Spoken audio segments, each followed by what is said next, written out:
तो आज मैंने सोचा अपने ही सैलून में ले लिया जाए अच्छा सा hair spa for some relaxation. तो यहाँ पे मैं यूज़ कर रही हूँ लॉरियल का हेयर स्पा, जो कि हमारी ब्लू वाली बॉटल में आता है। तो ये काफ़ी अच्छा स्पा है, आप ले सकते हैं। आप घर पे भी कर सकते हैं, पर मैं रिकमेंड करूँगी कि आप सैलून ही जाइए, क्योंकि जो मसाज देना उनको आता है वो आप घर पे अपने आप को नहीं दे पाओगे, और जो रिलैक्सेशन आपको सैलून जाके मिलेगा वो शायद घर पे ना मिले। अगर फिर भी आपको घर पे करना है तो आप कर सकते हैं, बट आई विल रिकमेंड कि आप सैलून में ही जाइए। हेयर स्पा कराने के कई सारे फ़ायदे होते हैं। तो एक फ़ायदा तो ये है कि हमारे जो स्कैल्प में डैंड्रफ होता है या फिर ऑयली स्कैल्प भी होता है, तो इससे भी हमको काफ़ी रिलीफ मिलता है। और इसका फ़ायदा है कि हमारे बाल स्मूथ, सिल्की और शाइनी हो जाते हैं और हेल्दी फ़ील होते हैं। आप एक बार हेयर स्पा कराएँगे तो आपको उसके बाद तुरंत फ़ील होगा कि आपके बाल एकदम स्मूथ, शाइनी और हेल्दी हो चुके हैं। तो अगर आप घर में लेना चाहते हैं तो भी घर में भी कई तरीके के जो होम रेमेडीज़ होती हैं वो भी अच्छी होती हैं, पर सैलून में भी एक वंस इन अ वाइल ले लेना चाहिए। आप देख सकते हैं किस तरीके से मेरी जो हेल्पर है मेरे पूरे बालों को 2 सेक्शन में डिवाइड करके अच्छे से एक पतला-पतला सेक्शन लेके उसमें अच्छी तरीके से जो ये हेयर स्पा की क्रीम है उसको अप्लाई कर रही है। रूट्स से लेके एंड तक इसको अच्छे से स्प्रेड करना है, और बहुत अच्छे से स्प्रेड ऐसे करना है कि बाल बिल्कुल टूटे नहीं, इसका बहुत ध्यान रखना है। तो जब बालों में क्रीम स्प्रेड करते हैं तो उस वक़्त थोड़ा-सा उसको ढीला छोड़ देना चाहिए। अगर क्लाइंट का बाल निकल रहा है तो वो आप गलत तरीके से अप्लाई कर रहे हो, तो इसका हमें बहुत ज़्यादा ध्यान रखना है। तो इस तरीके से पतले-पतले सेक्शन लेके पूरे हेयर में जो है अप्लाई करना है, कुछ इस तरीके से आप देख सकते हैं। ये जो हेयर स्पा की क्रीम है उसमें आप और भी चीज़ें ऐड कर सकते हैं, जैसे विटामिन ई की कैप्सूल, प्योर कोकोनट ऑयल या फिर बादाम का तेल, और आप एलोवेरा जेल भी ऐड कर सकते हैं। इससे बाल आपके और स्मूथ और शाइनी हो जाएंगे और आपकी स्कैल्प के लिए भी काफ़ी अच्छा रहेगा। वैसे तो जो स्पा है वो मेनली लिया जाता है मसाज के लिए, रिलैक्स होने के लिए, जो कि काफ़ी अच्छा होता है उस चीज़ के लिए।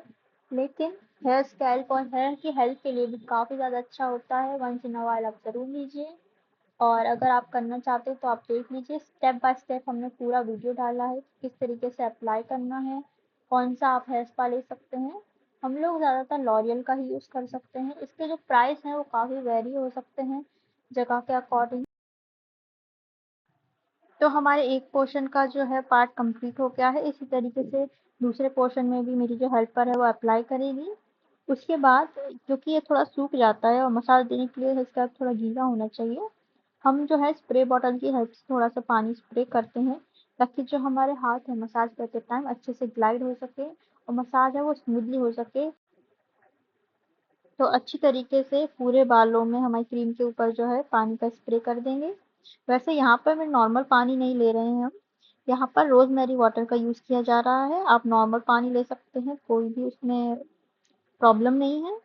आप तो अब शुरू हो चुकी है मेरी मसाज, आप देख सकते हैं कुछ इस तरीके से फिंगर टिप्स की हेल्प से मुझे धीरे धीरे मसाज दी जा रही है मेरे फॉरहेड पे। जो मेरी आईब्रोज़ हैं उसकी डायरेक्शन से लेके कुछ इस तरीके से मुझे मसाज दी जा रही है, and it was so so so relaxing, I can't tell you. You can see मुझे जो नेक मसाज दी जा रही है, इतना आराम मिल रहा था, इतना आराम मिल रहा था कि ऐसा लग रहा था कि मैं सो जाऊँ। बहुत ही ज़्यादा रिलैक्सिंग था।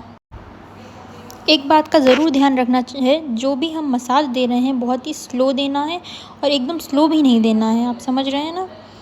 एकदम आपकी जो स्पीड है वो ऐसी होनी चाहिए कि जो आपके क्लाइंट को है बहुत ही ज़्यादा रिलैक्सिंग फील हो।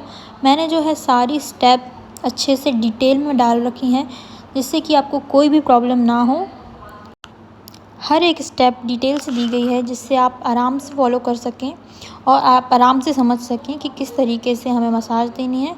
अब देखिए, ये आगे की तरफ मुझे इस तरीके से मसाज दी जा रही है फिंगर टिप्स की हेल्प से, और जो है हमारे हाथ का जो पाम है उसकी हेल्प से।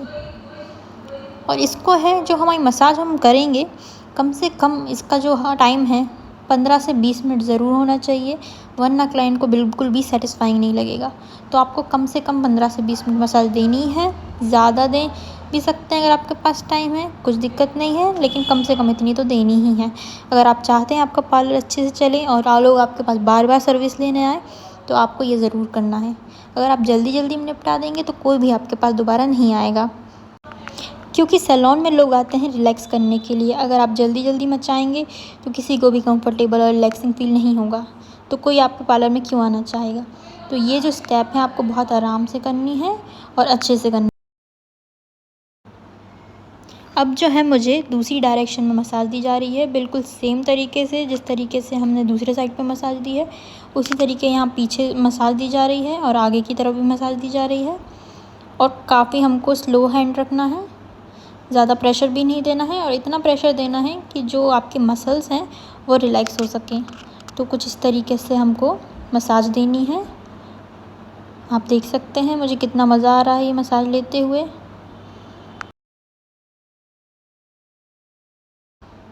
तो अब शुरू हो चुकी है मेरी नेक मसाज। आप देख सकते हैं किस तरीके से जो है थंब की हेल्प से ऊपर की तरफ और नीचे की तरफ हमारी जो नेक है उसको रिलैक्सेशन दिया जा रहा है, धीरे धीरे से मसाज दी जा रही है। और ये काफ़ी ज़्यादा रिलैक्सिंग पार्ट होता है पूरे स्पा का, तो इसको हमें बिल्कुल भी स्किप नहीं करना है। ये जो पार्ट है बहुत ही ज़्यादा इम्पॉर्टेंट है। तो आप देख सकते हैं कुछ इस तरीके से मसाज देना है।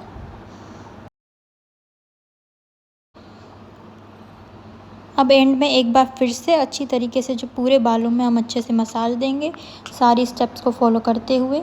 ये वाली स्टेप है वो मुझे सबसे ज़्यादा रिलैक्सिंग लगती है, इसमें बहुत ज़्यादा मज़ा आता है, तो ये मैं बार बार करवाती हूँ। तो ये वाली स्टेप भी नहीं भूलनी है। तो मेरा हेयर स्पा जो है वो हो चुका है। अब हेयर वॉश करने के बाद आप देख सकते हैं मेरे बाल कितने स्मूथ, शाइनी और सिल्की फील हो रहे हैं। शायद वीडियो में इतना समझ में ना आए, लेकिन अगर आप खुद करवाएंगे तो आप खुद